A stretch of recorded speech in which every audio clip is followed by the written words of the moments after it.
আমার কথা শোনার জন্য আবারও আপনাদের ধন্যবাদ। কোথায় গেল সেই মহানায়ক, সেই মহানায়িকারা, সেই বাংলাদেশ ফিল্ম ইন্ডাস্ট্রিজ এর নাম করা সেই নায়ক নায়িকারা কোথায়? এক ডজনেরও বেশি নায়ক নায়িকা পলাতক। কেন রে ভাই? তোমরা কি এমন কাজ করেছো যে তোমরা পালায় আসো?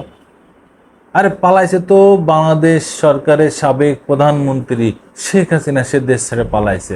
কত মন্ত্রী, কত এমপি, কত আওয়ামী লীগের নেতা গোতা পাতি মাতি যা আছে সব পালাইছে এখন বাংলাদেশ থেকে, কিংবা বাংলাদেশের ভিতরে গা ঢাকা দিয়ে আছে। কিন্তু তোমরা তোমরা তো শিল্পী রে ভাই, তোমরা তো বাংলাদেশের সুপারস্টার। তোমরা কেন পালাইছো? কি এমন কাজ করেছো যে সরকার বদলের সাথে তোমরাও পালাইছো?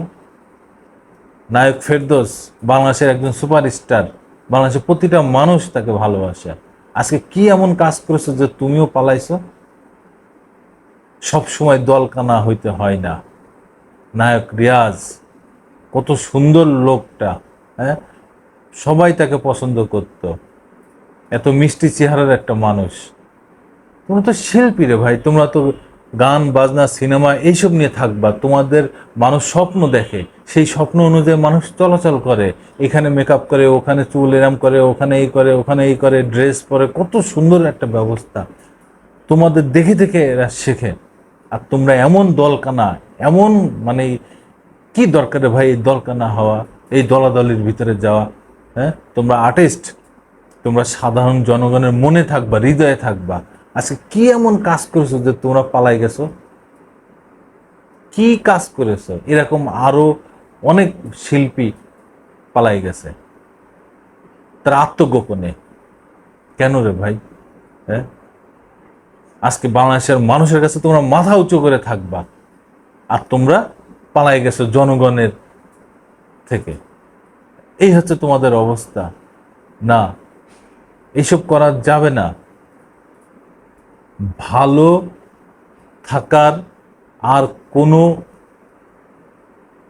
ওয়ে যদি থাকে, ব্যবস্থা যদি থাকে, তা সাধারণ মানুষের কাছেই ফিরে যাওয়া। এইসব দলকানা করে কোনো লাভ নেই, তাতে মানুষ হইতে পারবে না, অমানুষ থেকে যাবা। আর যদি ভালো মানুষ হইতে চাও তো মানুষের সাথে মেশো, মানুষের সাথেই থাকো, তাইলে ভালো মানুষ হতে পারবা, অনেক কিছু শিখতে পারবা, জানতে পারবা। এইভাবে একটা দল, একটা সরকার পালাই গেছে, সেই সাথে তোমরাও পালাই গেছে ভয়তে। তার মানে নিশ্চয়ই তোমাদের মনের ভিতরে কোনো পাপ আছে, নিশ্চয়ই তোমরা পাপ করেছো, নিশ্চয়ই কোনো দুর্নীতি করেছো, যার কারণে তোমরা ভয়তে পালাই গেছো। তা পরিশেষে আমি এটাই বলবো, যারা যেই পেশায় আছেন তারা সবাই সেই পেশাকে শ্রদ্ধা করেন, এরকম দলকানা হয়েন না। এরকম দলকানা হয়ে মানুষ জনগণের সাথে বিট্রে করেন না, মানুষ জনগণের সাথে কখনো খারাপ আচরণ করেন না।